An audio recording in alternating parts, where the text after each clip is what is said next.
This is a recounting of events from my childhood. I know this is a bit cliché, but if you don't believe me, I understand. I wouldn't believe this story either. I was in 6th grade the first time it happened. Nothing was weird about the day. Nothing that could prepare me for what would happen. That night, I was lying in my bed, trying to go to sleep, when I noticed a bright light shining from under the door of my closet. The light shone many different colors, from an emerald green to a dark gray, and finally settling on a deep blood red. I watched curiously, since the light in my closet was normally a bright white, and nobody had been in there all day. All of a sudden, the light shut off. Not just the closet light. That would be too simple. All of the lights in my room instantly shut off. The soft lamp I sleep with next to my bed, the lava lamp in the corner of my room, even my speaker playing its white noise shut off. It's at this point I'll say that it was about 3 a.m. and understandably scared shitless. What happened next was easily the worst thing that could have happened. In the pitch black of my room, I heard the sound of my closet door creaking as it opened. The second that noise spoke out through the darkness, I couldn't move. Not only from the fear, but even if I wanted to. I was in a state of sleep paralysis. Nothing happened for several minutes. The only thing keeping the time being the red numbers on my alarm clock. The next thing that happened will be imprinted on my mind forever. I heard a scuttling like 1,000 spiders crawling along the floor. The sound seemed to last for hours, giving me an extreme sense of anxiety, along with the feeling of pure terror. The sound grew closer and closer to my bed, until it was right by my side. A voice sounded from the darkness after a time of silence. The voice sounded like the embodiment of all the possible sounds of grinding and all the voices of the damned in hell collectively shouting. I am the culmination of humanity's darkest fears, put into being by the writers who long for the darkness. I am the inspiration for the most disturbing of stories. I am the Storyteller.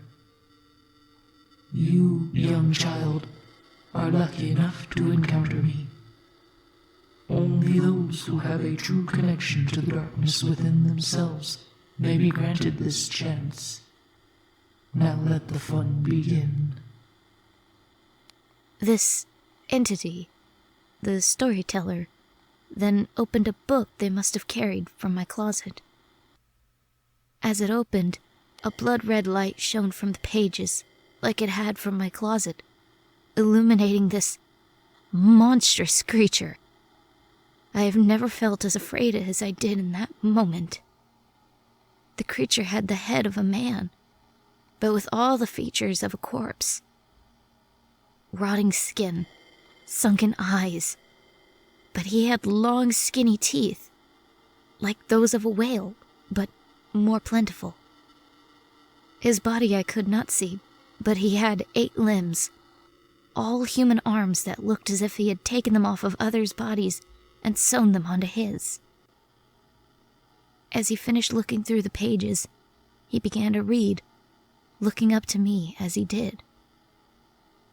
You always knew to fear your closet door and keep one eye open forevermore. Something is waiting for you to douse the light. It dances across your room at night.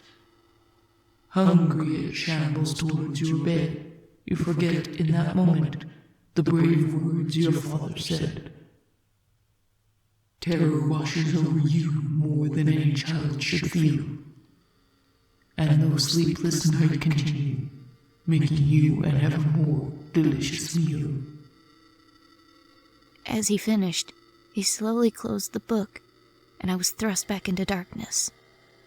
The scuttling resumed, and instead of heading back to the closet, it came closer to my bed. I felt a change in pressure on my bed sheets, and had the horrifying realization that it was climbing onto my bed. He moved his face closer to mine until it was an inch away and whispered to me in a soft tone. "Sleep well, child, for these events shall soon come to pass." With that, he backed up, climbing up off my bed. The scuttling noise continued back to my closet, and the door creaked shut. I was baffled, assuming it was all a dream. So I walked to my closet and opened it. Not sure what I would see, but nothing was there. Just a normal closet. I decided that I was just tired and that it was all a hallucination, and tried to go back to sleep.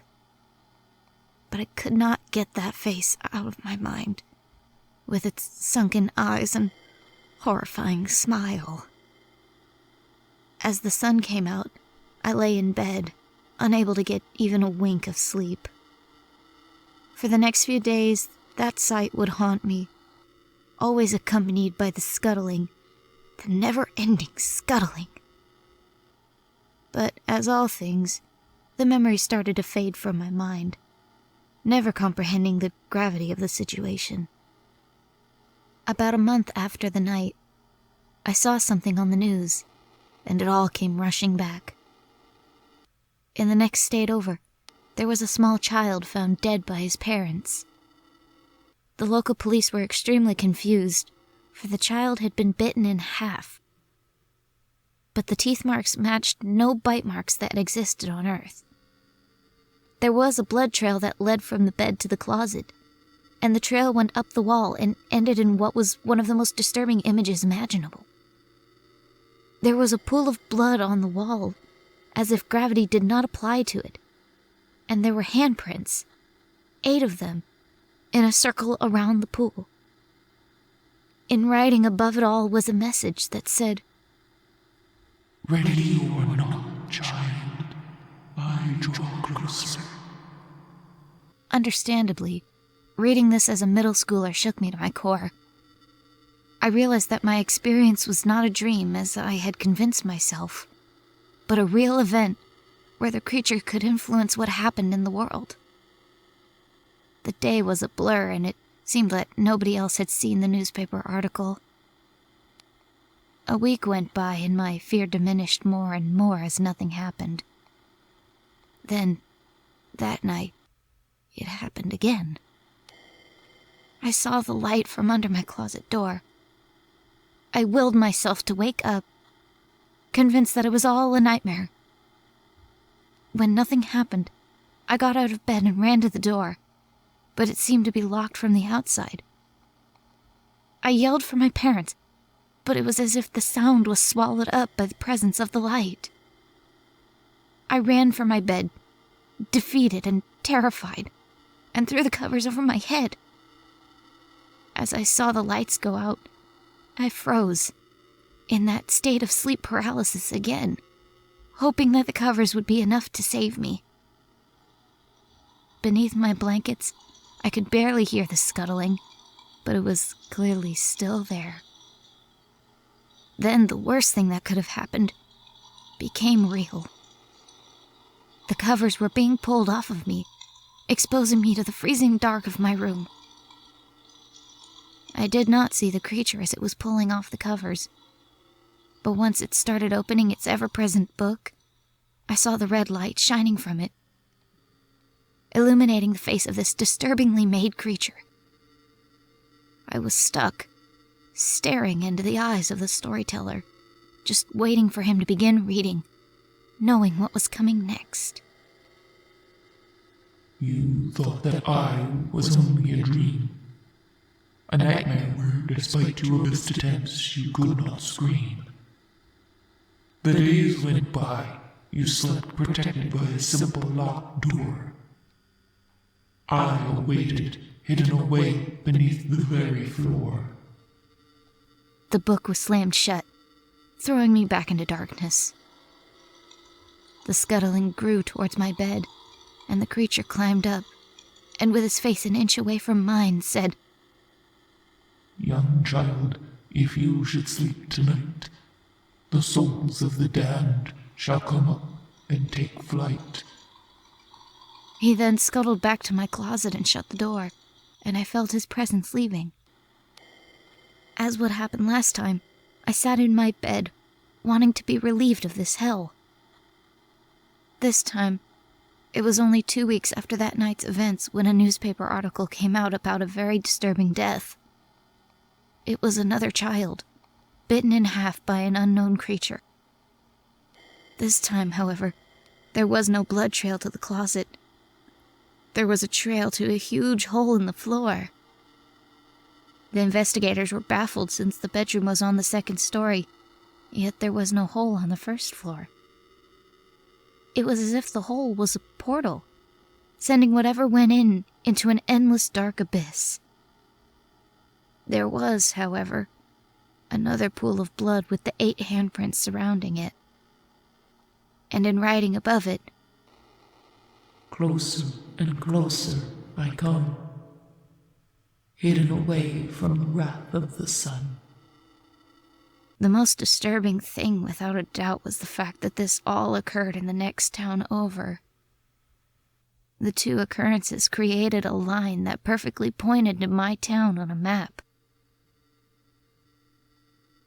As the days went by, I got a more severe sense of anxiety, knowing that one of these days he would return. I tried getting people to let me sleep at their house, but somehow there was always an excuse to keep it from happening. People noticed that I was beginning to break down, and they kept asking what was wrong. But I felt that telling them what would happen would violate some rule, make the situation worse. So I said I was just having sleeping problems, which was partly true. After about a week, as I was going to bed, I felt that tonight would be the night that he came back. I tried to prepare myself, but the experience that night was by far the most traumatizing. I saw the lights from the closet, and I froze, trying to steel myself for what would happen next. The lights went out, and the darkness felt so much more full than in the past. The sound of the door opening was even louder than it had been. The scuttling, by far, was the worst part. Sounded much angrier and determined than in the past. It came up to the bed again, and this time the storyteller immediately climbed onto my bed. He then opened the book, and the colors seemed so much brighter. The entire experience seemed more alive, more real, as if the storyteller's connection to reality was somehow stronger. "You tried to thwart my return, but it cannot delay the damned from being burned." He brought his face closer to mine, and since his presence felt so much stronger, I could finally smell him. I truly wish I hadn't. He smelled of rotting corpses and burned plastic, all combined with the strongest smell of mold I have ever smelled. I could feel bile starting to come up through my throat, but it stopped, held back by some unseen force. After several moments of silence, the storyteller said, "Young child, 3 times I have visited you. Pray that I don't visit you again." And he crawled off my bed, scurrying back to the closet. And the moment it shut, I leaned off the bed and relieved myself of my dinner. I just sat there, contemplating his words. Sadly, I didn't know how to keep him from coming, so I just told myself that I had to suck it up and hopefully he would not return. This retelling is making it seem as if I was calm during these encounters, but I am leaving out details about hours upon hours of screaming, waking up in cold sweats, and days of research, looking for documentation of this being, but finding nothing. I am leaving out the extent to which I was losing sleep, slowly going insane from these very abnormal meetings and being unable to talk about them. At this point, I was starting to have mental breakdowns in the middle of class. The counselors at school kept calling me in, asking what was going on. I told them I was just having trouble sleeping, which was true, but I couldn't say what was really happening. Only 2 days after this meeting, I heard about the occurrence. I learned of it rather quickly, considering it happened right down the street. A sinkhole had opened beneath the house at the end of the street, swallowing it completely, but naturally it wasn't a normal sinkhole. The rims were lined with obsidian, a deeper black than I had ever seen, and it seemed that there was a fire inside the stones. Because along cracks of stone, a bright red was flickering. In addition to this, the sinkhole seemed to go deeper than was physically possible. The hole had carved through bedrock as if it was sand, and it seemed to solidify the mantle of the earth so it could come up from the center of the earth to swallow the house. The hole was also ringed with fire, which never seemed to go out but never spread. Also, if someone listened closely, they could hear a faint screaming, as if the hole went all the way down to hell. As was the theme with these events, there was a child bitten in half by the outside of the hole, another pool of blood, 8 hands surrounding it. But this time there was no message, but a drawing of a face. The horrifying face of the storyteller. Now, obviously there was a pattern. It is only now that I realize that this occurrence continued the line on, closer to my house. While the investigation was going on, I wanted so badly to tell the investigators what was happening. But I didn't, because I would be considered a crazy person, and maybe even institutionalized, which I know would only make it worse. Because then I couldn't escape the encounters. My parents were beginning to tell that something was wrong, and they were getting more calls from school. I was falling behind in all my classes. My breakdowns were getting worse and more frequent. I was having depressive episodes, and I was feeling more and more stressed. I felt as if this would happen one more time, my mind would shatter. It was one day, only one day between this occurrence and his next visit. I saw the light, and I started to panic. I was running around my room, trying to use the furniture to block the door, but it's as if everything was bolted to the floor. I went for the window, thinking I could climb out, but as soon as I opened the curtains and looked out, I wished that I hadn't. The outside world was nowhere near what it used to be. I used to be able to see a vast forest, and tons of wildlife would come up to the house to look at the strange structure in the middle of their home. Even at night, I could see almost as well during the day due to there being no light pollution. But there was nothing. A black, empty void containing nothing. It was as if my room had been taken completely from the normal world and thrust into nothingness. I resigned myself back to laying down on my bed, convinced that I couldn't do anything. As soon as I was comfortable, the light shut off.